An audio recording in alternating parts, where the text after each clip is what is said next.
من و تو توی این دنیا یه درد مشترک داریم، دوتامون خسته دردیم، رو قلبامون ترک داریم.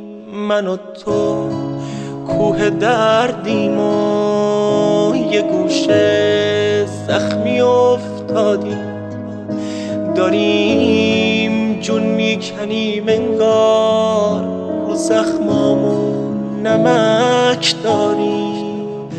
تموم زندگیمون سوخت، تموم لحظه هامون مرد، هوای عاشقیمون و هوای بی کسیمون برد.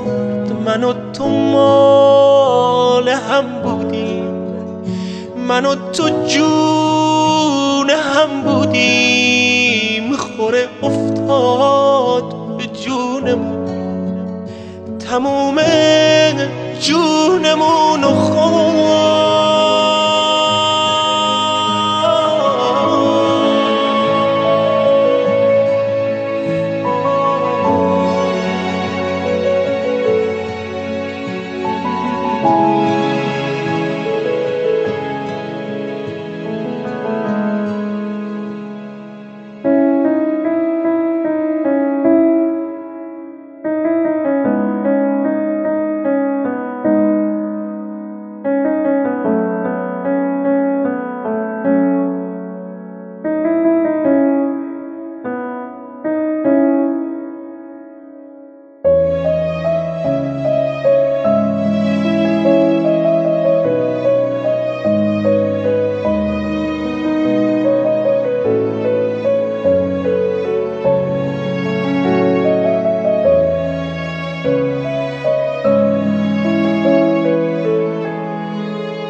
من و تو توی این دنیا اسیر دست تقدیری، به همش دلخوره داریم و با این زندگی درگیریم.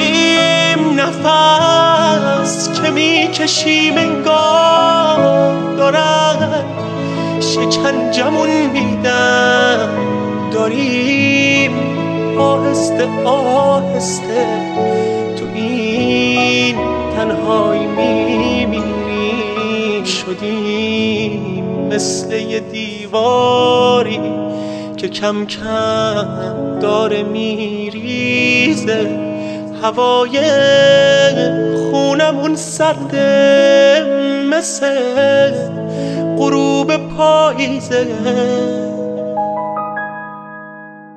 تقاصه چی و ما داریم، به کی واسه چی پس میدیم؟ آخه واسه ما این روزا چرا انقدر غم انگیزه؟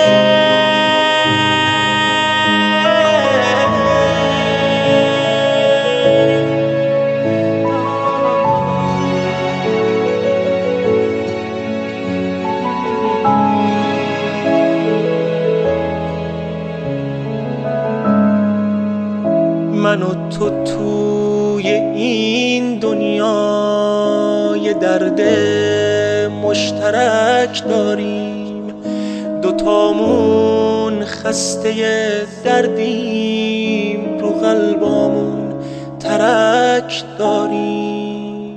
من و تو کوه دردیم و یه گوشه زخمی افتادیم، داریم جون میکنیم انگار رو زخمامون نمک داریم.